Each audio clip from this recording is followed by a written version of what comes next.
Pantheon AI presents Understanding P-Doom, a deep dive. Hey everyone, and welcome back to Understanding P-Doom, a deep dive. Host A here, and with me, as always, is Host B. Thanks, Host A.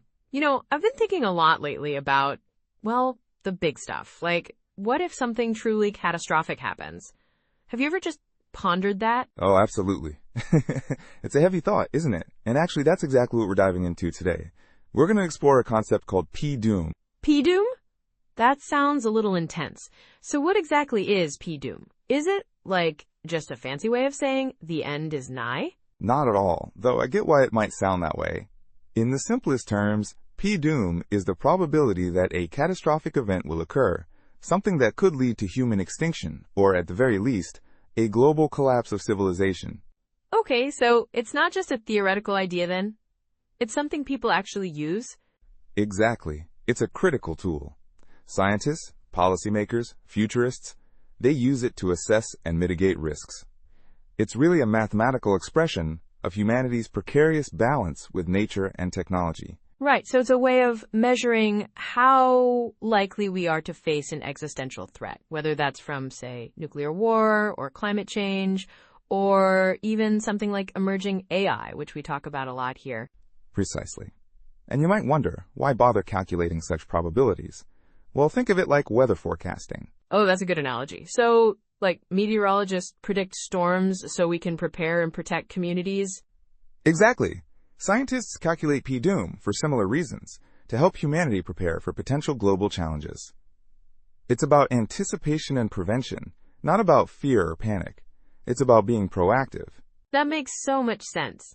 So where are some of the key areas where this P-Doom concept is actually applied? A huge one right now is in assessing the risks of advanced artificial intelligence. With AI's rapid development, there's this growing concern that superintelligent AI could potentially act in ways that might not align with human values, and that could pose a real risk to society. Right, so researchers are using P-Doom to evaluate those AI risks and then propose safety measures, like guardrails for AI development. Exactly. Another significant application is in understanding climate change. The IPCC, the Intergovernmental Panel on Climate Change, they provide all these scenarios of global warming impacts. P-Doom helps quantify the likelihood of those truly catastrophic climate events. So it's not just about the numbers there, is it? It's really a call to action for governments and organizations worldwide to implement more sustainable practices. Absolutely, it's a powerful motivator. And, of course, in the realm of nuclear threats, experts calculate P-Doom to understand the risk of nuclear war.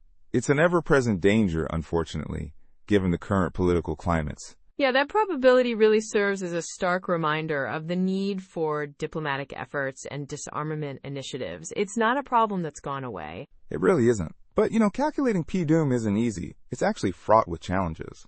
I can imagine. Unlike weather patterns, where you have a lot of historical data, existential risks involve so many variables and uncertainties. It sounds like a really complex puzzle. It truly is. The pieces are constantly shifting. It requires a ton of interdisciplinary research and collaboration. So what can our listeners do with all this information? Well, I think awareness is definitely the first step. By understanding the concept of P-Doom, you can engage in more informed discussions about global risks.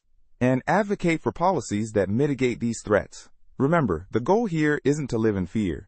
It's to empower ourselves with knowledge that drives positive change. Exactly. Knowledge for positive change. That's a great note to end on. Thanks for breaking this down, Host A. My pleasure, Host B. And thank you all for tuning in to Understanding P-Doom, a deep dive. We'll catch you next time.